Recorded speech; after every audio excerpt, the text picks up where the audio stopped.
Aloha. Namaste. That last one is our favorite whenever we're traveling in India. Can you imagine a nicer greeting? Literally translated, it means, I see the divine spark in you.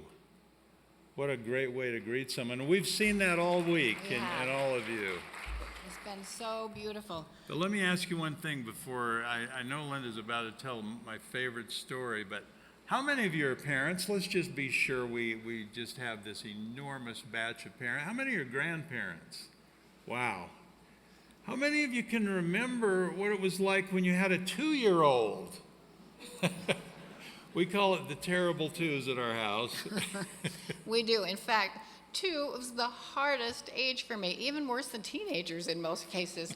They're so strong-willed, but they give us they teach us about the refiner's fire. They teach us who we are and just how much we can take. And that was personified once when I went in a grocery store with just behind a little young mother who just picked up a screaming 2-year-old and put her in the basket. Before she even started, she was just howling, and I heard her say, now, Jennifer, don't worry, we'll hurry as quickly as we can, and we only have a few things on our list. Well, we all knew exactly where she was the entire 10 minutes she was in the store, because this child never quit screaming. 10 minutes later, I see her at the dairy case, and now she's going, Jennifer, we only have a couple more things on our list, and then we can be out in the fresh air and we can breathe and everything's going to be just fine.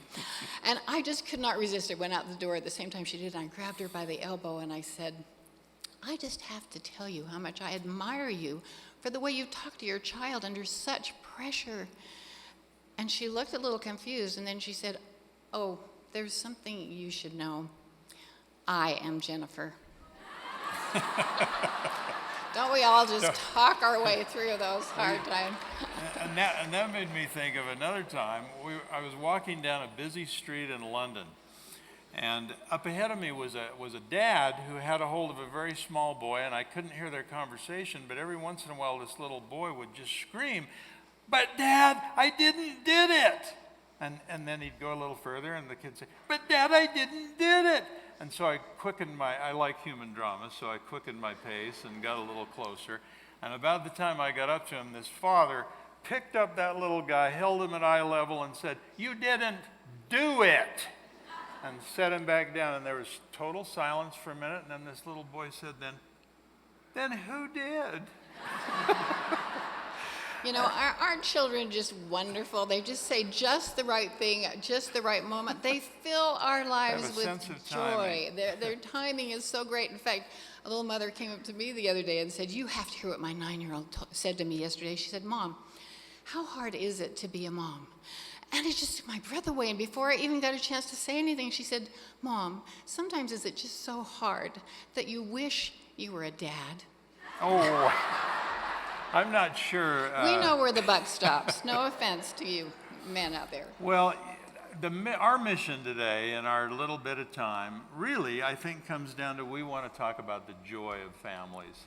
And there is so much joy. But there's also a lot of hassle. And we want to show you a 1-minute little video that I doubt any of you have seen, because this is something we found in Argentina. It's a Coca-Cola ad that ran in Argentina, and it's only a minute, so watch closely and see how many things you see that are familiar to you if you take yourself back to the time when you were a young parent. There's a dozen of them that'll come up in there. Watch the expressions. And watch the expressions on these parents' face. There's a light, a certain kind of light that never shone on me. I want my life to be what God does it do. If I ain't got you, ain't got you, baby, you don't know what it's like. Baby, you don't know what it's like.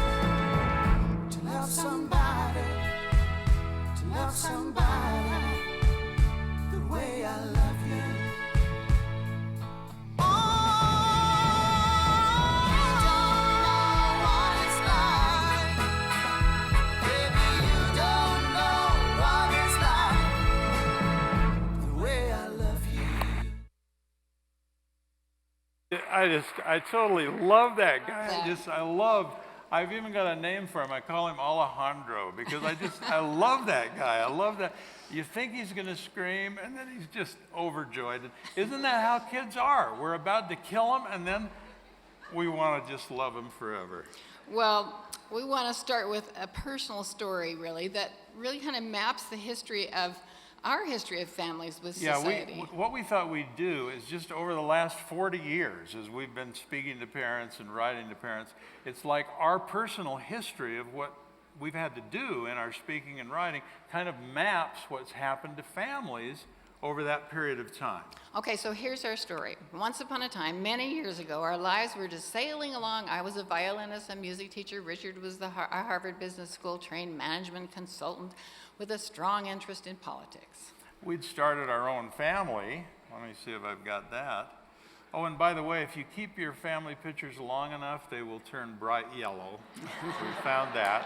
But we'd started our family, and we thought the way to contribute in this world was maybe through teaching or maybe through business, maybe even through politics. As I mentioned, the introducer mentioned, I thought maybe I could do something by running for governor here in this state 20 years ago. Linda's so glad I lost. Yeah. And our family continued. Oh, by the way, and our family continued to grow. But by then, we were having experiences that convinced us that people's successes and failures, their worst problems and their best attributes, originated with their parents, with their families, with the homes where they grew up. And by the way, our family continued to grow. We gradually made a really strange and quite drastic career shift. We decided what we really wanted to do is apply the principles we felt like I'd learned in business and Linda in education to the management of families. A much more complex form of management, by the way, than most companies or other entities. And, oh yes, by the way, our own family continued to grow. As our kind introduction mentioned, some of our parenting books became bestsellers, and we found ourselves traveling throughout the world, speaking and presenting to families across the spectrum. We're Mormons and Christians, and we love the Christian audience, but we found ourselves immersed in the Muslim world, in the Buddhist world, in the world of people who had no religion. And the good news is they all responded beautifully to the truth and light of the beauty of families. But here's the thing. I think we'd have to say, Linda, that in those early days of writing and speaking to parents, what we counted on was people's innate desire to marry and to raise children. That was a given. That was just a given. And on the priorities they put on families. In other words, the assumption was that people wanted to have the best marriage and be the best parents they could be, which made it simple for us. So we would write how-to books on doing the things we assumed everyone wanted to do. But we may not have realized it at the time. Our assumptions and our work were based on 4 guardians of the family, 4 sentiments that we assumed people would always have to represent the majority. So we want to introduce you to our 4 buddies. These are the 4 guardians of the family. And let us, I'm the prop man, and I want to introduce them to you with Linda All as right, the voice. so number 1, the guardian of marriage. We assumed that there'd always be a solid majority of people who wanted to be married. Hang on, Linda. Let me get our first guy labeled here. This was our first assumption, that that would never go away, that everyone would have, at some point in their life, or virtually everyone, the goal of getting married. Second, the guardian of commitment. We assumed there'd always be a majority who wanted to be committed within marriage, to make marriage vows that would last for a lifetime. And that is different than the first one, that we assumed that the marriage would be something that would be taken seriously. Let me get caught up on here. Yeah, so number 3. A majority wanted to be married. We thought a majority would want to make marriage a lifetime commitment. And number 3, the guardian of the desire for children. We assumed there'd always be a majority of people who wanted to have children and live a family lifestyle. There you go, buddy. Hold that straight so you don't bother anybody out there. And number 4, the guardian of family priority. We assumed there'd always be a majority who'd put family first and try to teach their children the values and responsibilities that would make them happy and that would serve society. Let's hear it for our 4 guardians. Aren't they awesome? Look at them. And that's kind of what we thought would last. We thought all we got to do is try our best to help ourselves and those we talk to do a good job. And perform those 4 essential functions. Well, this is the thing. Now, what I want to have you consider just for a minute, and you all know this, I'm preaching to the choir, but it's interesting to think about it in the form of these guardians. These are not only the 4 guardians of the family, they're the 4 guardians of all of society. Let's just check that out for a minute. If we turn this guy around, what is marriage really giving us within society? First of all, the care for young children and older parents, and some of you are in both of those categories. How do we do that if marriage goes away? Especially with the bubble of 80 million baby boomers in this country, many of them without family now to support them, and it may be worse in future generations. And second, the modeling of responsibility and values. Third, how do we do that without families? Who does that for us if there aren't families here? Third, procreation and the preservation of the workforce. And number 4. Hang on, Linda, hang on a minute, because hey, the most basic function of all, right? Procreation. Keep the workforce going. Many of the countries we travel in are suffering a decline in the population, don't know where they're going to get their workforce. Do you know in Singapore now, if only we'd known this, Linda, when we were younger, they pay $20,000 as a bonus to any woman that has a baby because they're trying so hard to think how well we could have done. We could have done well on that. And number 4, the nurturing and building of character and identity for the next generation. So I just want you to think for a minute about these. Care for the young children and the older people, care and the modeling of responsibility and values, procreation, the preservation of the workforce, and the whole idea of giving children this identity and this unconditional love. Who in the world but a family can do that? So I know it's a simple point, but every time you hear in this conference someone talking about preserving family, you can just substitute the word society. And the same guardians and the same needs and the same utter necessity will apply to both. I'm going to turn their little signs back around so we can go on labeling them in terms of what happened to our career as some of these guardians started to maybe turn just a little bit. So, as Richard said, no other institution could perform those 4 functions. And also, going on, it is our basic unit of society. So the guardians of the family are also the guardians of society. Now let's go back to our story for a minute. Those 4 guardians, these assumptions about what most people wanted and what society needed, worked fine for us until a few years ago when we began running into an increasing number of people who did not want marriage at all, who felt that commitment would rob them of their options and their freedom. So we began to see some tipping points, and we're not going to elaborate on these. You've had Janice, I thought, in the opening session did a great job of pointing out some of these statistics, but just what was happening. Linda, you read them, and I'm going to be the props guy because these guys are starting to turn.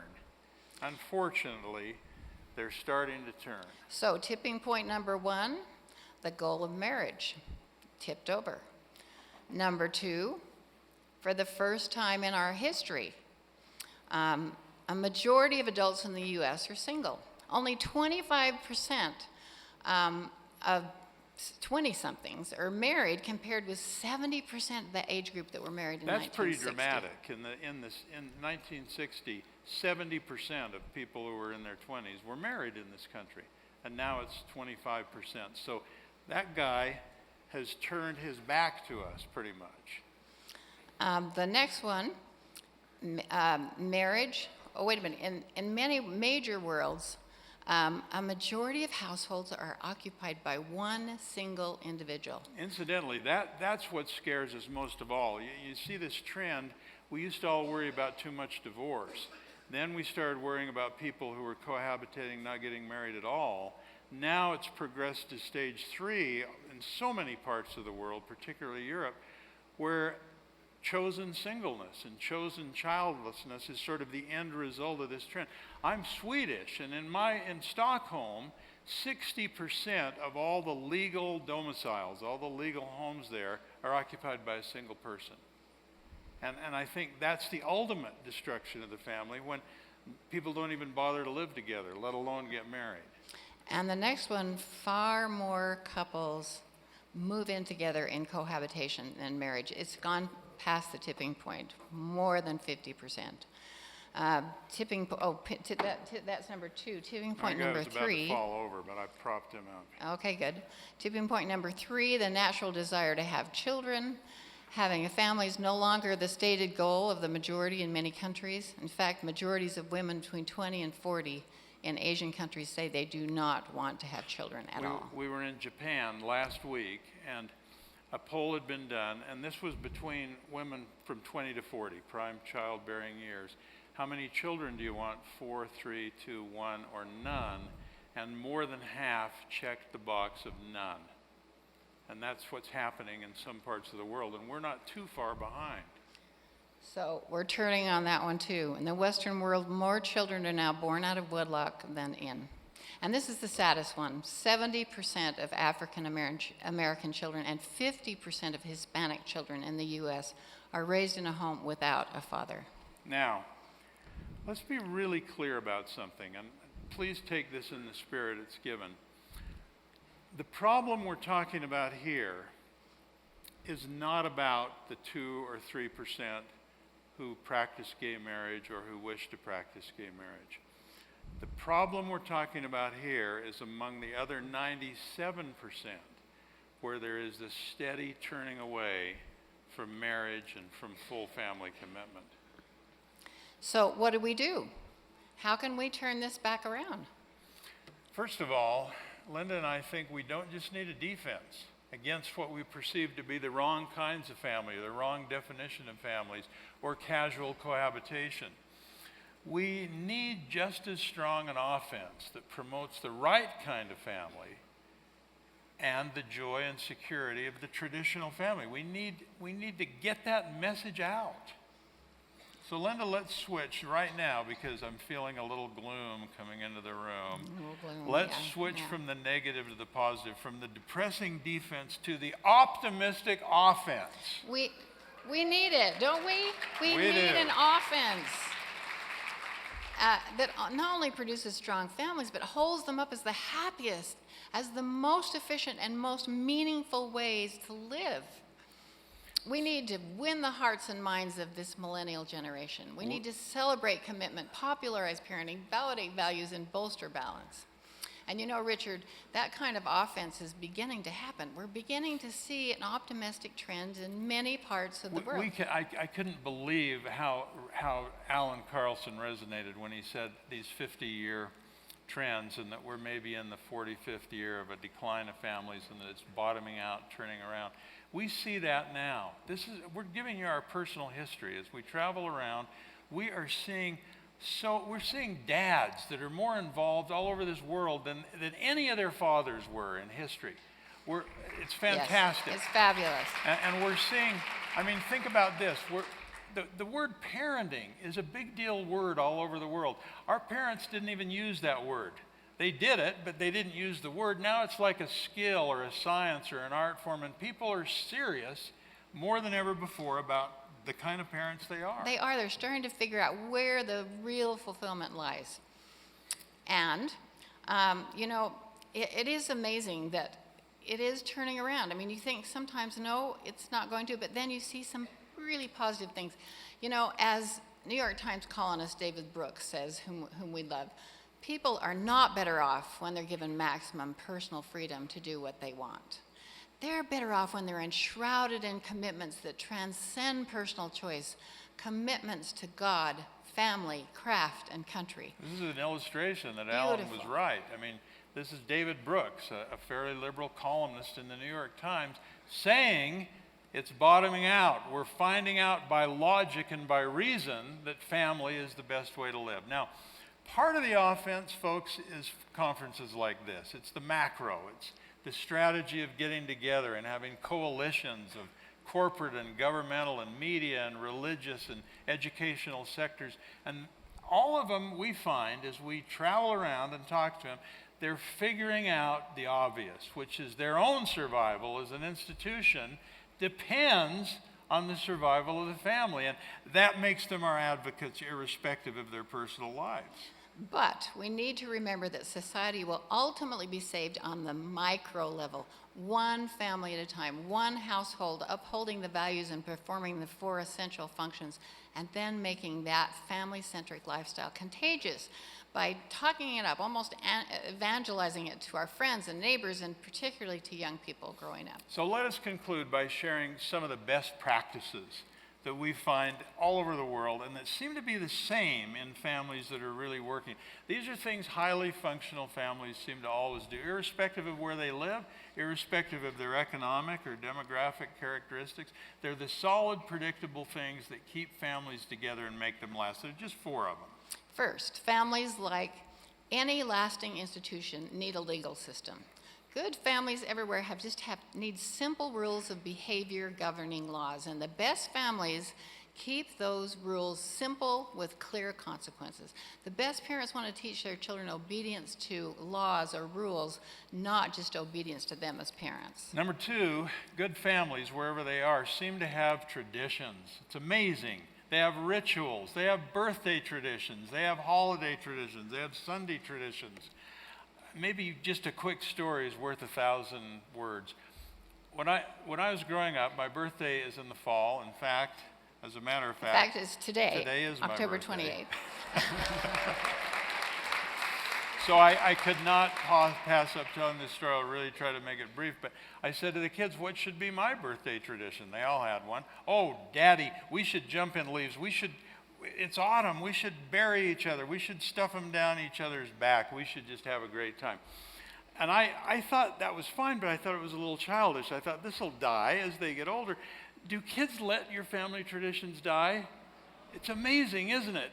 No, Mom, that's not how we put the Christmas tree. You know, I mean, they'll hang on to those things. And that was the case with my birthday tree. It just got bigger and bigger. Dad, we've got to go to the park. There's bigger trees. Can we invite our friends? Will you bring hot chocolate? And it just kept on going. But here's the point.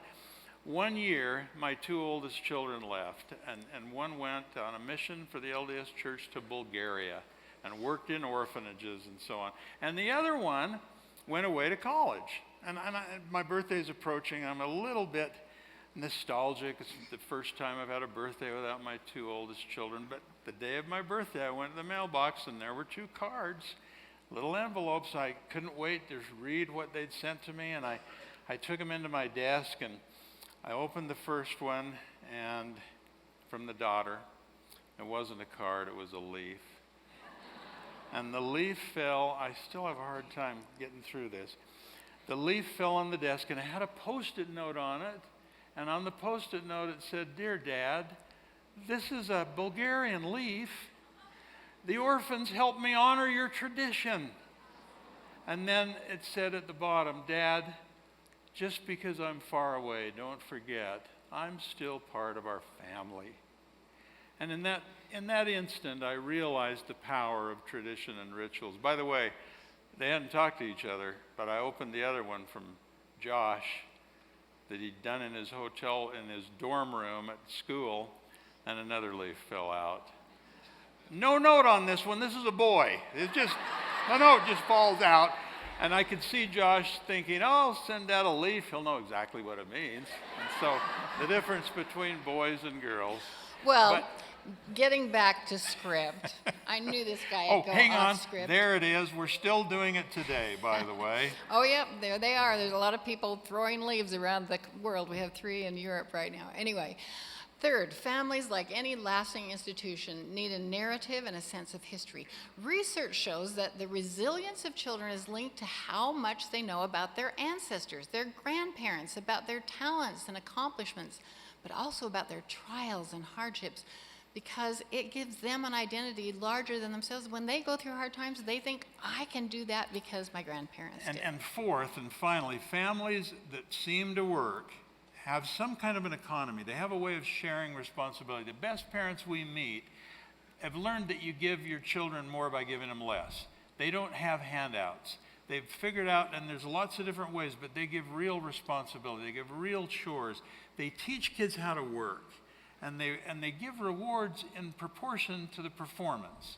And what a lesson that is. You know, we believe passionately in these best practices and that families can rise above the negative trends and create a family culture that's stronger than the media culture, the peer culture, the celebrity culture, and the internet culture. You can do it. We can do it.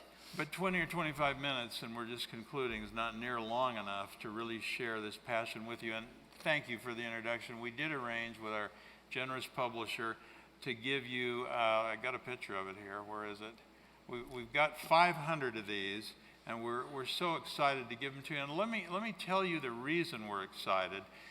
You're a family advocate and a leader. Everyone here has ripples. I found this little picture. You have this is you. When you throw a pebble in that pond, there's ripples that go out. Frankly, I'd rather give any one of you a book than have 10 of them sell in a bookstore, because you're the people that'll carry that message. Now, we've got them outside of each of these 3 doors, and what we'd like you to do is write your name. In fact, you can do this right now, and it'll save time. Just write your name and address on any piece of paper. No, email. Just sorry, name you're and not. email. We don't want to know where you live. Just your name and your email on a piece of paper, and when you walk out, just exchange it with the person at the table for a book when this is over in about an hour. And the only thing we'll use your emails for is to follow up. We want to send you a couple of follow-ups on why we wrote that book and what we hope it'll do within the world. And if you're more interested in a little more detail on the best practices of practical parenting and overcoming the entitlement trap, we're going to be down at just down across the hall in the Grand Salon Friday at 3 o'clock, and so we'll be glad to share that time with you. We've been rushing through. We'd love to have you on Friday. We got an hour and 45 minutes in the Grand Salon. We're going to try to cover every good parenting idea we've seen in all parts of the world, and hopefully that'll be fun for all of us. So let's close with the Bible's words of warning that unless our hearts, our priorities are turned to family, the whole earth will be cursed.